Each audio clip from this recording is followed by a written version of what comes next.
안녕하세요. 날씨가 점점 더워지고 있는 요즘 시원한 사연을 즐기고 있는 40대 초반의 여성입니다. 여기 채널의 주인공들 중 특히 시댁과 얽힌 이야기가 참 많던데요. 다들 모진 생활을 어떻게 견뎌냈는지 참으로 대단하시더라고요.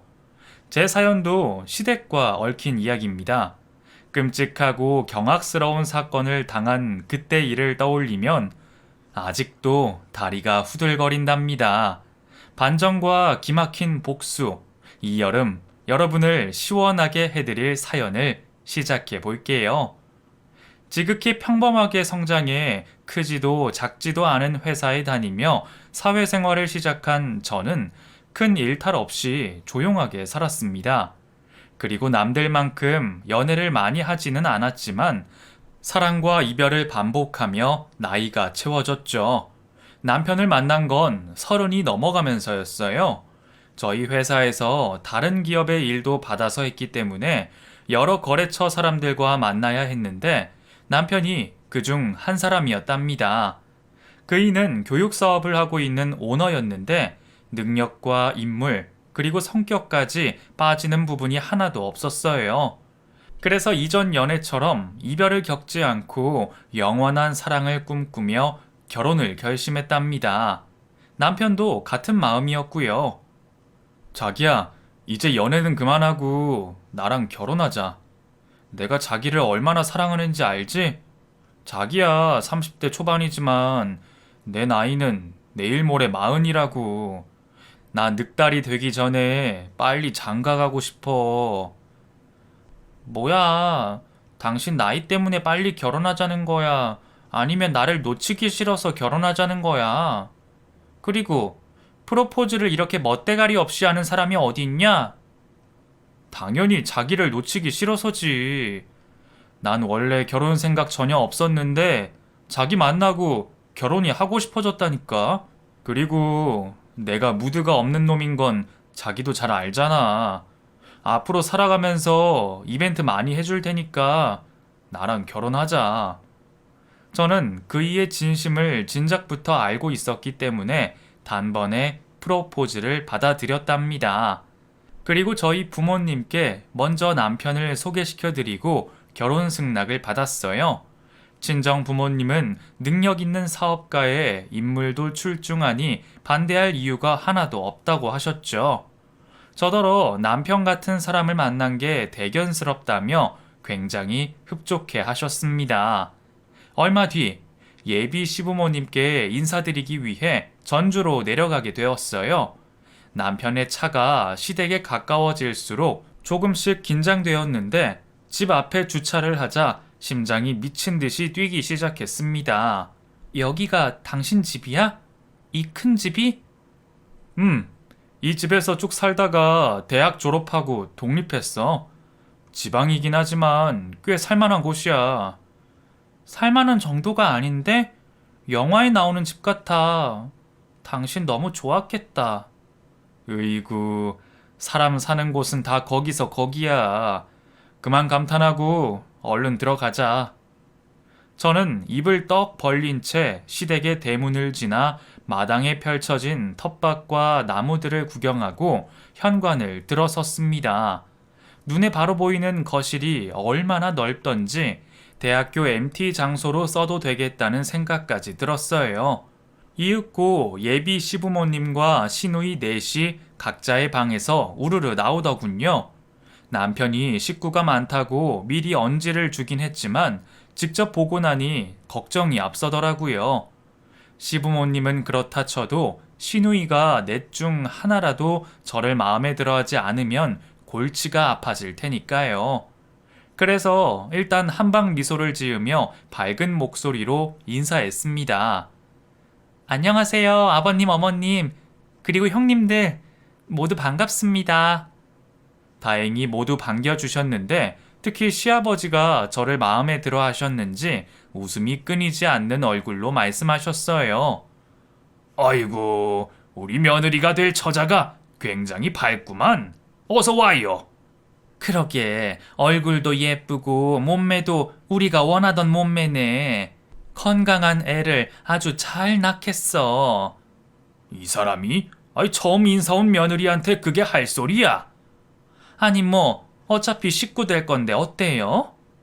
시어머니는 제 통통한 몸매가 마음에 드셨는지 제 팔과 등을 계속해서 쓰다듬으시며 곁눈질로 보시더라고요. 잠시 후 시누이 둘이 큰 상을 거실로 들고 나왔는데 차려진 음식이 어마어마했습니다. 저희 집에서 제사상을 차릴 때보다 훨씬 많은 음식을 준비하셨더라고요. 우와, 임금님 수라상 뺨치겠어요. 설마 저 때문에 이렇게 많이 준비해 주신 거예요? 휘둥그레진 제 눈을 보며 큰 신우가 대답했습니다. 그럼요. 우리 집안에 귀한 사람이 오는데 이 정도는 기본이죠. 감사해요. 이런 대접은 어디서도 받아보지 못했어요. 그러자 시어머니가 엷은 미소를 지으며 집안에 대해 설명하셨어요. 대충 들어서 알겠지만 아가씨 옆에 있는 내 아들이 우리 가문의 종손이야.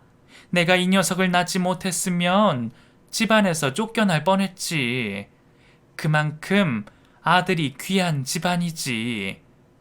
아, 오빠한테 종갓집이라고 말씀 들었어요. 종갓집 종손이라고요. 그렇구나. 그럼 이야기가 쉬워지겠네.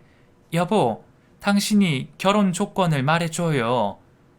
결혼 조건이라는 말을 듣자 숨이 턱 막혔습니다. 저는 대저택에 사는 시댁과는 비교되는 평범한 집안의 딸이었으니까요. 그러지. 아가씨, 우리가 종갓집이다 보니 그 며느리를 드리려면 조건이 있을 수밖에 없어. 그 부담이 될 수도 있지만 들어주게나. 우리 집안에 시집 오려면 아들을 꼭 낳아야 해. 요즘 같은 세상에 아들, 딸 구분해서 낳는다 그러면 욕먹는다 그러는데 그건 신세대들이나 하는 소리지. 대대로 가문을 이어가야만 조상들에게 덕을 받고 살 수 있다고.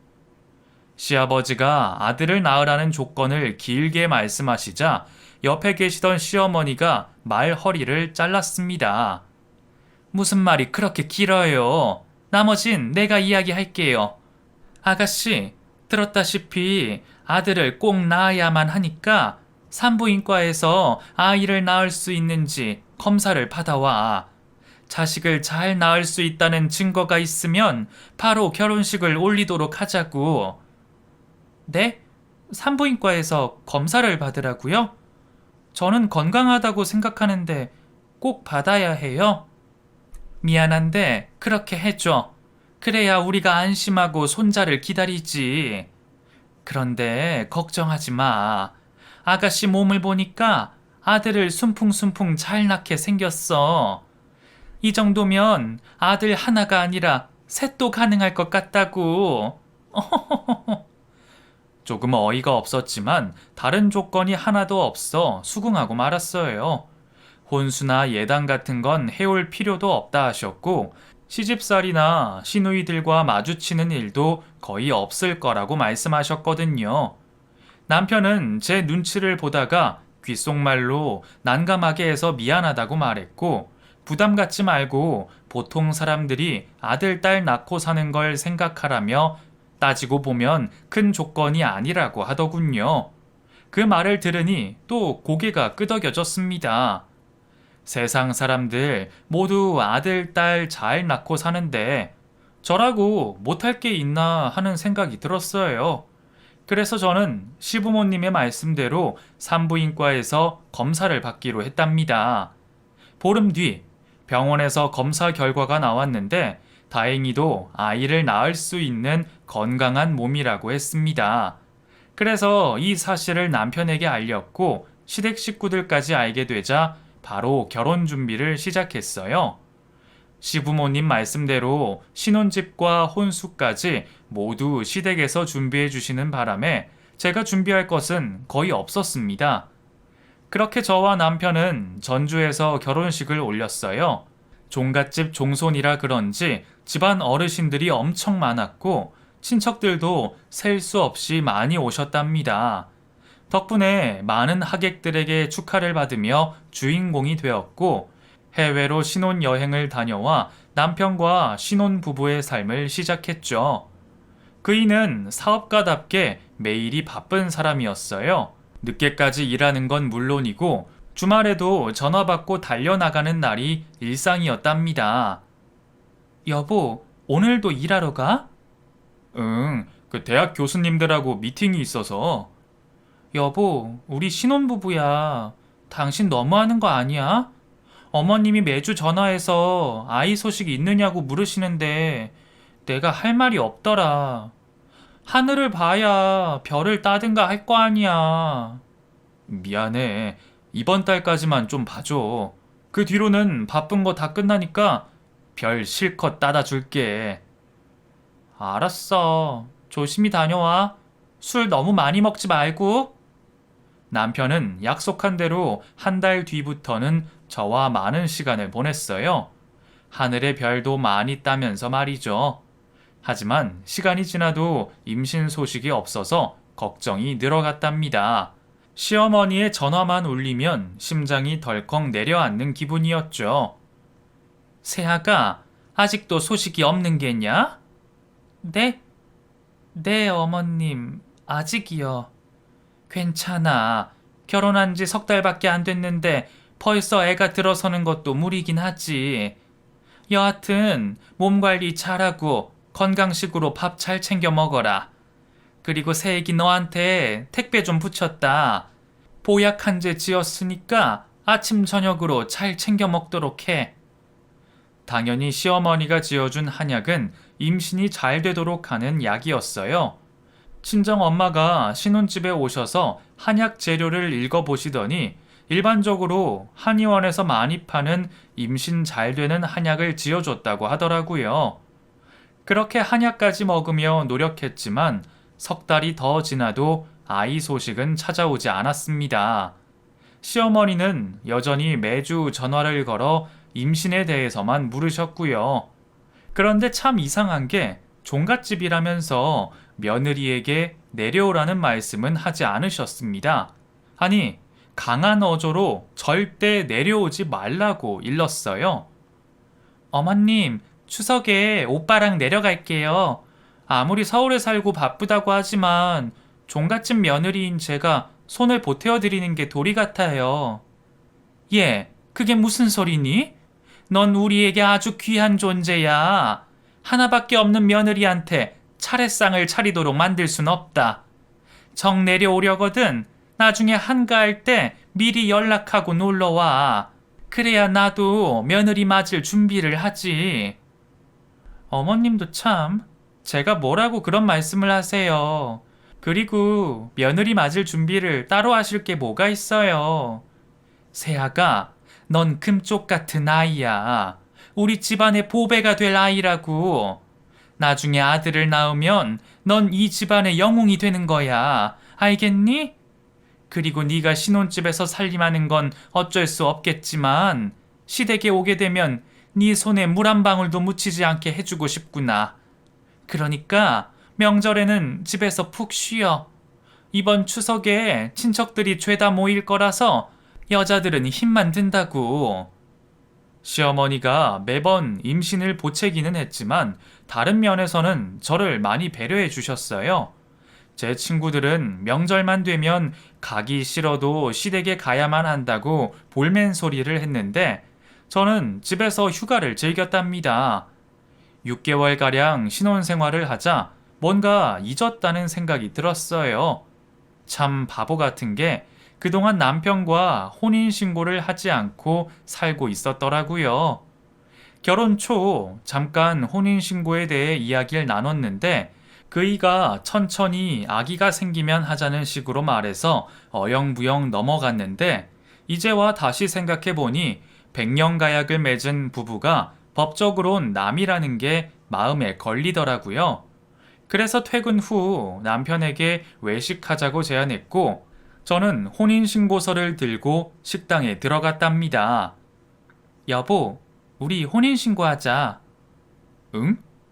저는 혼인신고서를 테이블에 올리며 말을 이어나갔어요.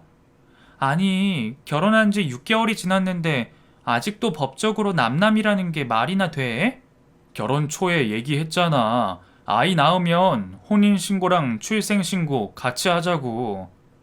여보, 그건 좀 아닌 것 같지 않아? 만약 내가 아이를 못 낳으면 혼인신고를 하지 않겠다는 말로 들리는데?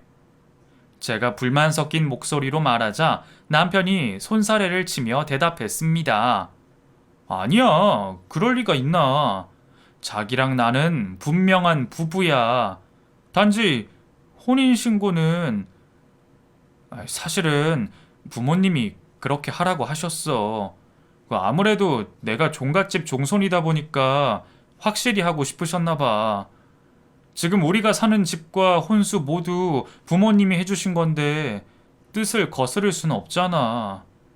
그러니까 시부모님이 내가 애를 낳아야만 법적으로 며느리로 인정한다는 거네? 자기야, 너무 비꼬듯이 말하지 마. 고지식한 분들이라 그렇지. 당신을 얼마나 좋아하는데. 당신이 아이를 못 낳을 것도 아니니까 우리 부모님이 하라는 대로 아이를 낳으면 혼인신고까지 하자. 내가 이렇게 부탁할게. 이건 아니다 싶다가도 남편의 말이 조금 이해가 되었어요. 고지식한 데다 아직도 아들이 귀하다는 옛날 세상에 사시는 분들이었으니 그럴 만도 하다 싶었죠.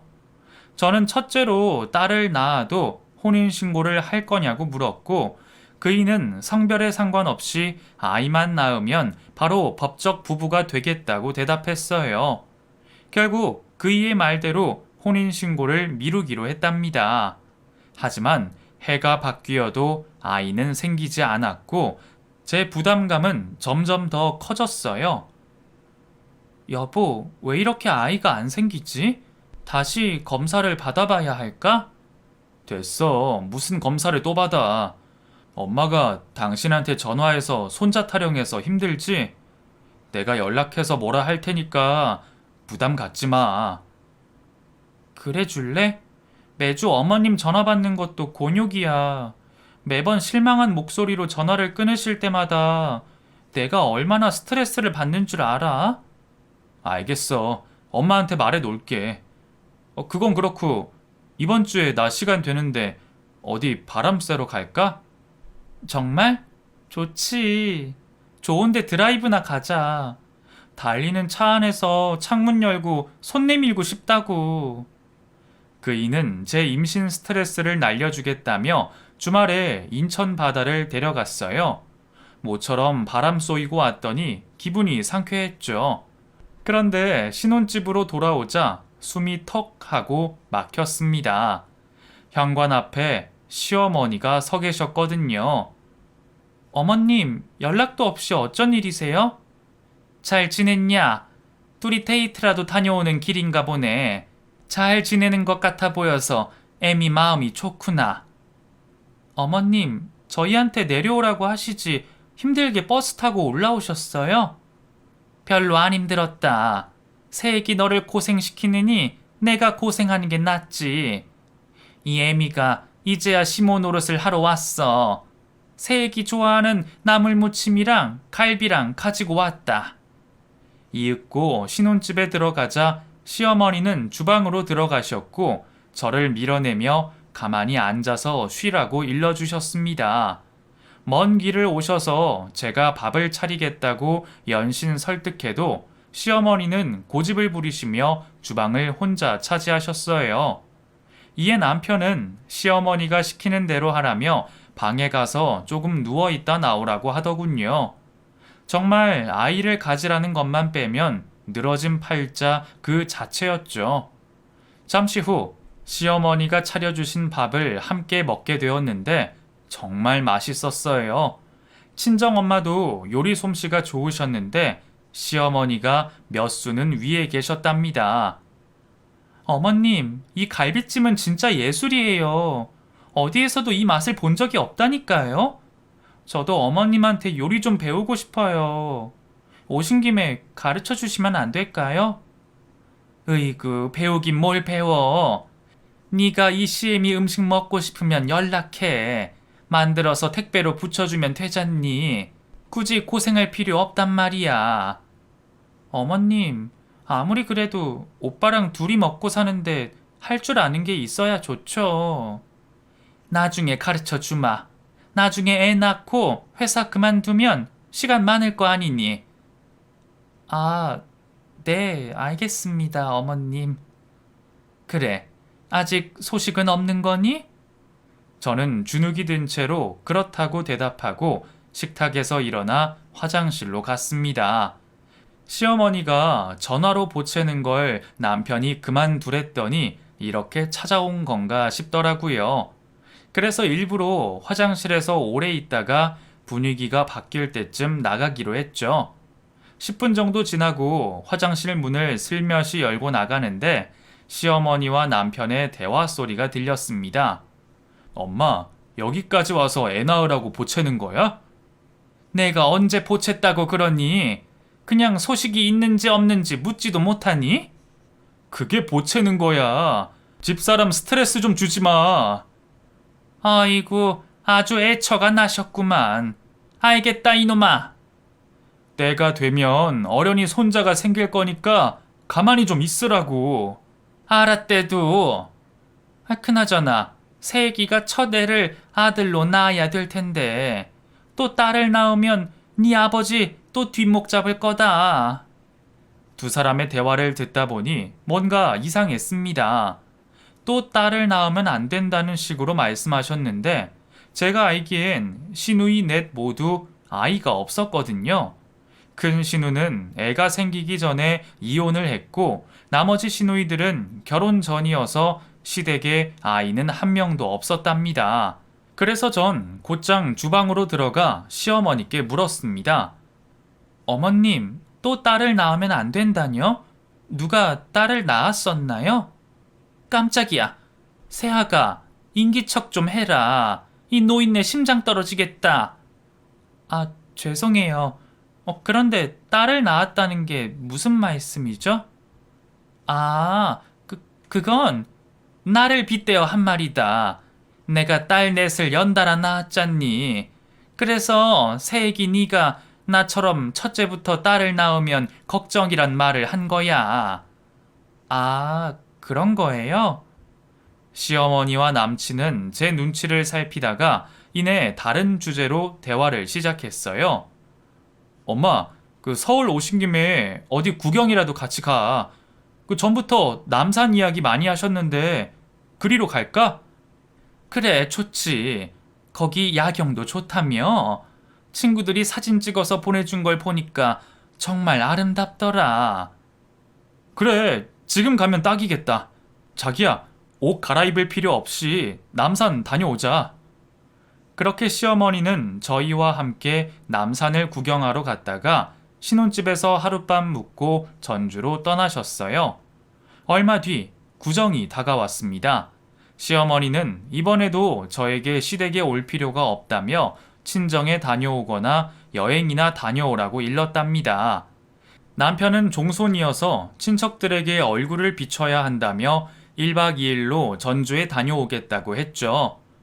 여보, 시어머님이 아무리 날 아끼신다고 해도 설날에 찾아뵙고 세배라도 드려야 하는 거 아니야? 생각해보니까 결혼하고 한 번도 시댁에 내려가지 않았다고. 한가할 때도 내려가려고 연락드리면 집안에 행사가 있다고 하시면서 절대 오지 말라셔서 여태 못 갔잖아.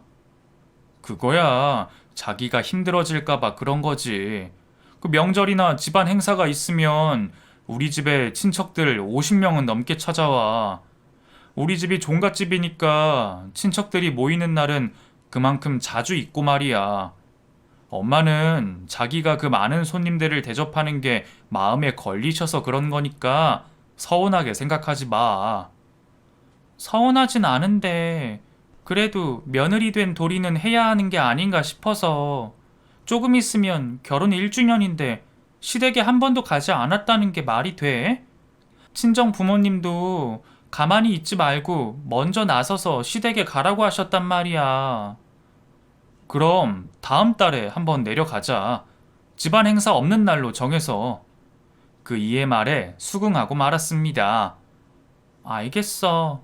그럼 이번 명절에도 나 홀로 방콕을 해야겠구나. 친정에 다녀와. 그리고 나도 하룻밤만 자고 올 거니까 다녀와서 어디 놀러 나가자. 그럴까? 좋아. 각자 셀프 효도하고 돌아와서 바닷가나 놀러 가자. 그렇게 사흘 뒤 구정 연휴가 찾아왔고 남편과 저는 단정하게 옷을 입고 집을 나섰습니다. 각자의 집으로 가기 위해서였죠. 저는 주차장까지 그 일을 배웅했고 잘 다녀오라고 인사를 나누었어요. 여보, 잘 다녀와. 운전 조심하고. 그래. 장인어른 장모님께 안부 전해드려? 응, 나도 시부모님께 안부 전해줘. 이윽고 시동을 건 남편이 출발했고 아파트 단지를 빠져나갔습니다.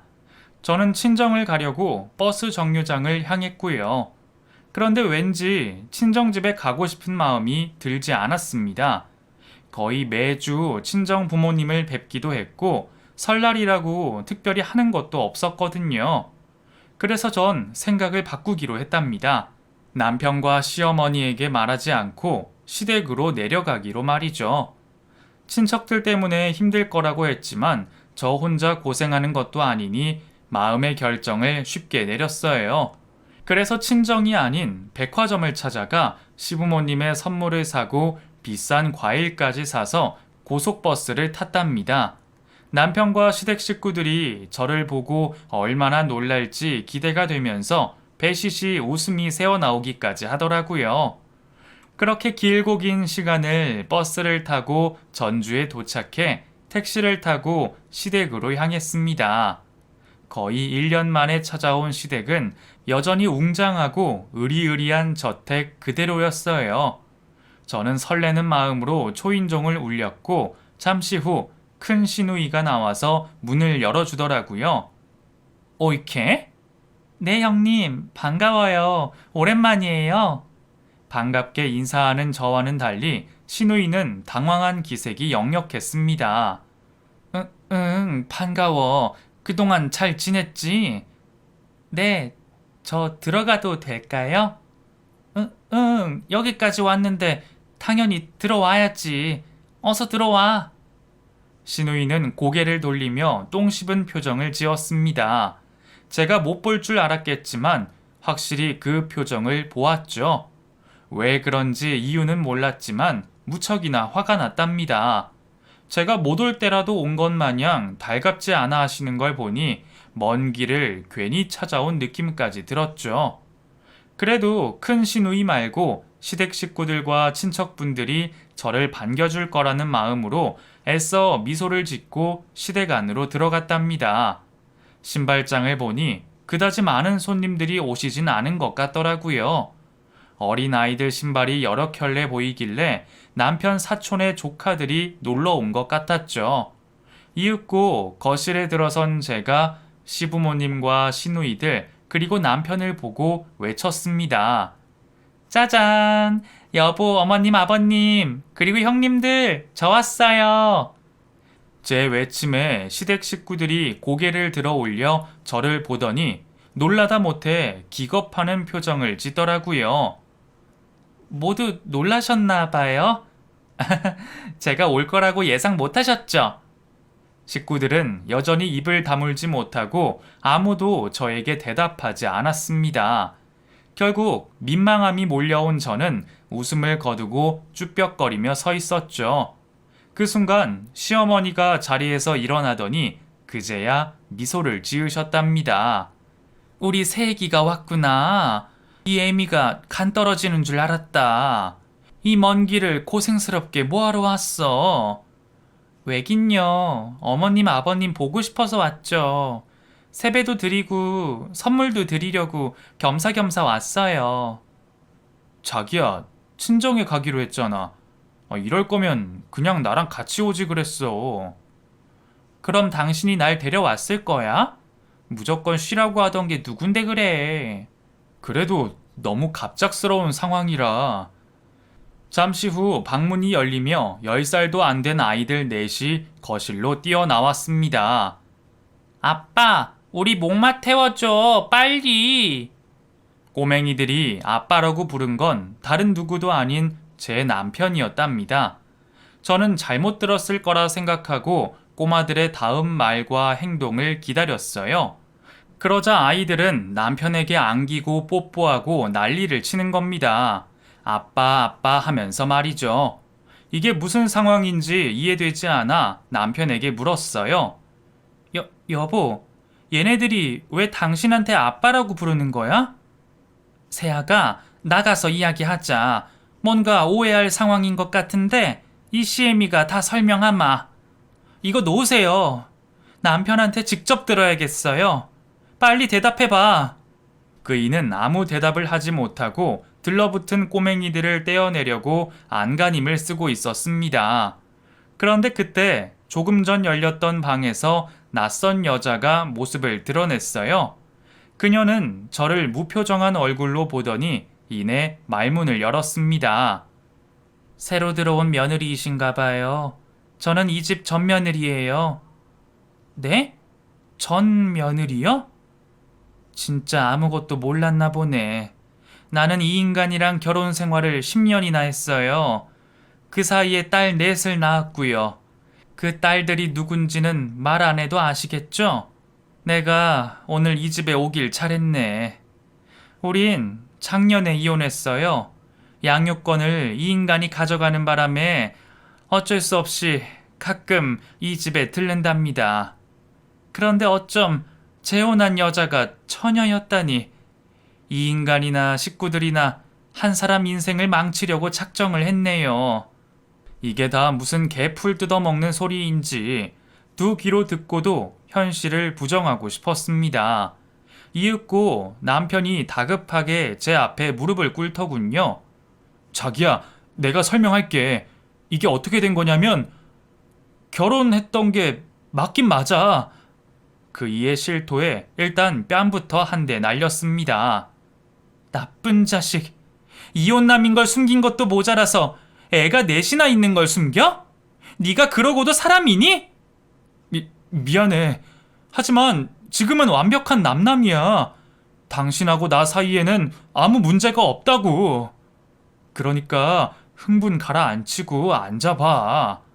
문제가 없다고? 네 눈엔 이게 아무렇지도 않은 거야? 저기 멀뚱히 서 있는 당신 전처 아들 못 낳아서 이혼당한 거지? 이제야 알겠다. 혼인신고를 왜 미뤘는지. 내가 딸을 낳았으면 그냥 버리려고 했던 거야. 제 분통에 남편의 전처가 입을 열었어요. 맞아요. 내가 이 인간하고 이혼하게 된 것도 바로 딸만 낳았기 때문이에요. 산부인과에서 다섯째는 낳기 어렵다고 하니까 시부모랑 이 자식이 바로 이혼 서류를 들이밀더라고요. 그리고 당신과 재혼한 거죠. 그런데 그거 아세요? 이 인간은 나랑 이혼하기 전부터 당신을 만나왔던 사실이요. 그게 사실이에요? 그럼 나랑 혼인신고를 미룬 이유가 아마 결혼 초에는 저랑 이혼 전이어서 들통날 테니 미룬 것이고 그 이후에는 이혼남인 것과 애가 넷이 딸린 게 걸리니까 혼인신고를 계속 미뤘겠죠. 그리고 그쪽에 애를 낳으면 게임이 끝났다고 생각했겠죠. 이미 자식까지 있는데 설마 이혼을 하겠어? 라고 생각했겠죠. 아, 만약 딸을 낳았으면 혼인신고고 뭐고 없이 바로 차버렸을지도 모를 일이죠. 이 인간은 비열하고 더러운 놈이라 충분히 그러고도 남아요. 아마 딸을 낳으셨으면 그대로 버렸을 놈이라고요. 여기 있는 시부모도 마찬가지고요. 정말 어처구니가 없었고 부하같이 밀어 돌아버릴 지경이었어요. 제가 남편에게 속아 한동안 내연녀로 지냈던 겁니다. 게다가 전 남편이 여성 편력이 심해서 이 여자 저 여자 만나고 다니는 일은 비일비재하다고 전하더라고요. 그리고 시어머니가 그동안 왜 그렇게 저를 시댁에 못 내려오게 했는지 이유를 알았어요. 손녀들을 키우고 있으니 제가 시댁에 가면 곤란해지니까 저를 위하는 척하며 못 오게 한 거였죠. 이 밖에도 남편의 실체를 계속 미주알 고주알 일러주는 바람에 남편에게 오만정이 뚝 떨어졌고 지금까지 한통속이었던 시댁 식구들에게도 배신감과 증오심이 생겨서 이판사판으로 나가기로 마음먹었습니다. 먼저 남편의 전처에게 아이들을 방으로 데려가라고 부탁하고 방문이 닫히자마자 남편의 머리채를 잡았어요. 이 천하의 사기꾼아. 혼인신고를 미룬 이유가 그거였어? 애가 넷이나 있으면서 감쪽같이 숨기고 나랑 결혼을 해? 너 같은 놈은 다신 여자를 못 만나게 해야 돼. 이어서 그이의 급소를 확 걷어찼습니다. 남편은 비명을 지르며 바닥을 대굴대굴 굴렀네요. 그래서 다음 타겟으로 시누이 넷이 눈에 들어왔답니다.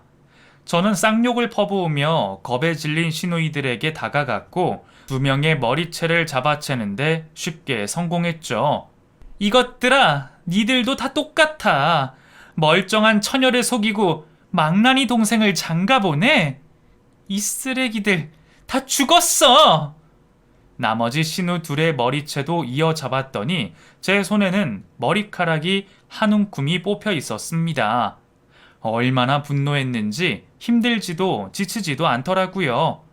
그리고 다음으로 응징할 시부모님이 남았는데 차마 머리채를 잡을 수 없어서 주방 식탁 위에 올려져 있는 냄비를 들었어요.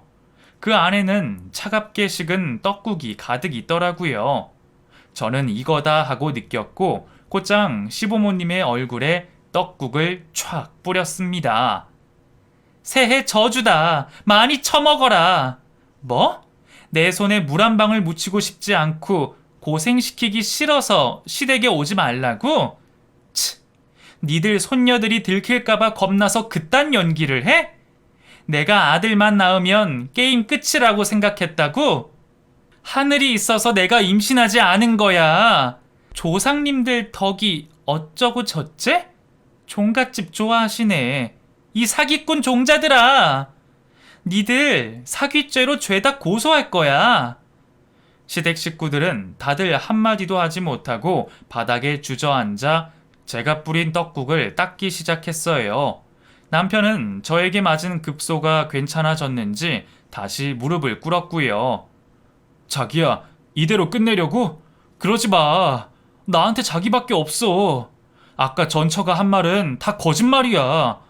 저 옆엔 내가 바람이 나서 이혼을 한 거라고. 어쨌든 이 정도 했으면 됐으니까 과거는 덮고 계속 살도록 하자. 응?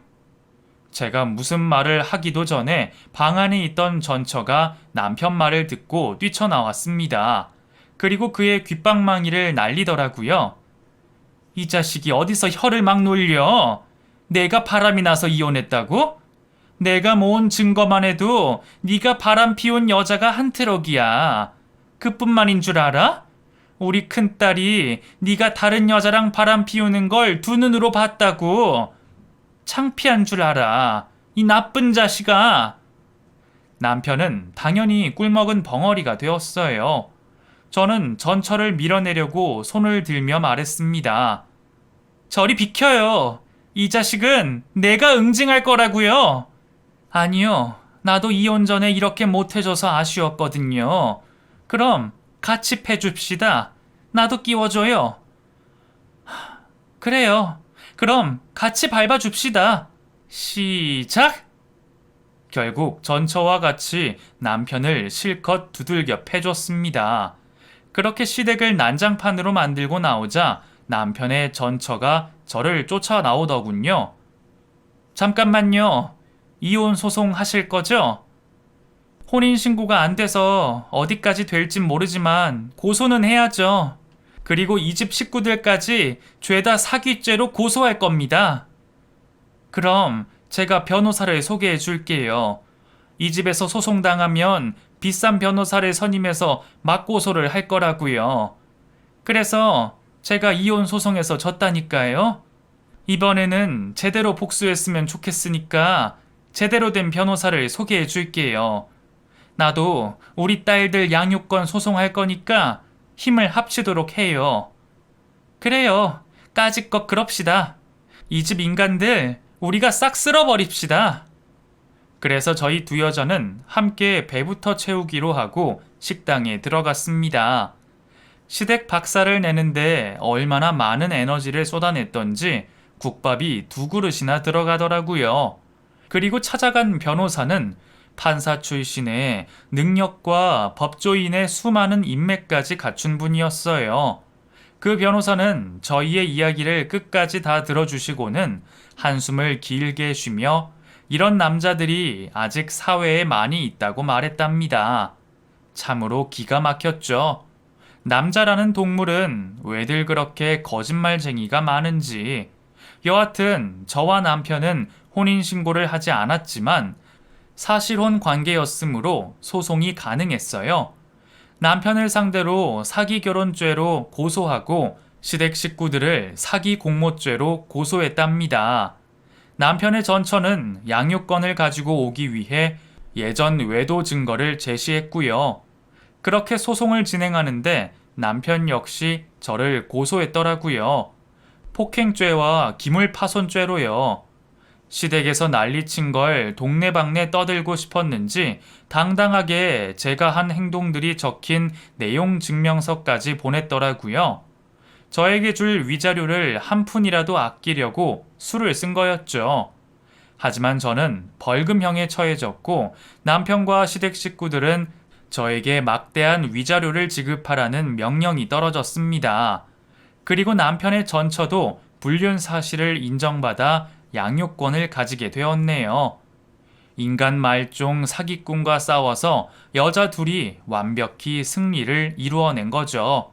그 길로 남편의 전처와 악수를 하고 헤어졌습니다. 다음에 만나거든 좋은 일로 만나자고 약속했어요. 하지만 저는 여기서 만족하지 않았어요. 전 남편이 된 그놈이 하는 사업이 교육 사업인데 그런 파렴치하니 교육계의 얼굴을 들고 다니는 게 불쾌했답니다.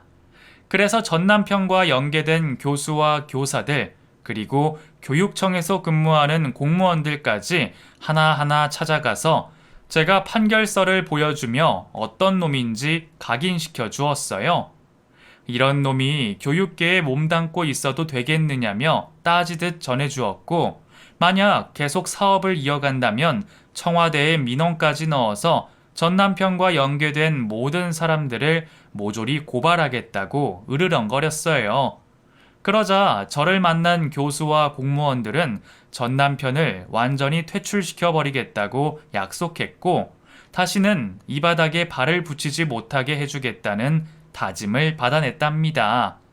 저의 협박이 무서워서 그런 건지 전 남편의 죄를 받아들여서 그런지 모르겠지만 그들은 약속대로 전 남편을 교육사업계에서 영원히 퇴출해버렸답니다. 그 이에 사업장은 투자자들이 투자금을 돌려달라는 걸 시작으로 해서 서서히 무너졌어요. 전 남편이 제작한 교재는 모두 반품까지 들어와서 막대한 자금을 물어줘야 했는데 거기서 완전히 부도 처리를 하고 말았다네요. 그래서 전 남편은 쫄딱 망한 채로 전주로 돌아갔답니다.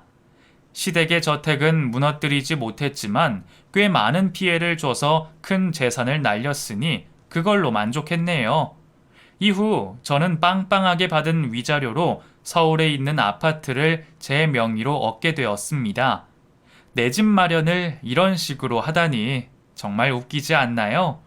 어쨌든 저는 위자료로 새 출발을 하게 되었어요. 다니던 회사는 그대로 다니고 있고 남자친구도 생겼답니다. 하지만 결혼은 전혀 생각지도 않고 있습니다. 이 남자도 전 남편처럼 무시무시한 걸 숨겼으면 어쩌나 하는 걱정이 너무 크거든요. 물론 남자친구는 숨기는 게 하나도 없다고 말하지만 쉽게 믿음이 가지 않네요. 지금까지 종갓집 식구들에게 속아 사기 결혼을 하고 살다가 진실이 밝혀져 시댁을 아작내고 거액의 위자료를 받아낸 사건이었습니다. 속이 답답하다가도 마지막엔 시원하게 느껴지셨죠? 가끔 전 남편의 얼굴이 떠오르면 미칠 듯이 화가 나는데 시댁을 아작냈던 순간을 떠올리며 과거를 잊으려고 애쓰고 있습니다. 그럼 이만 줄일게요. 지금까지 경청해주신 여러분께 감사의 말씀을 전합니다. 안녕히 계세요.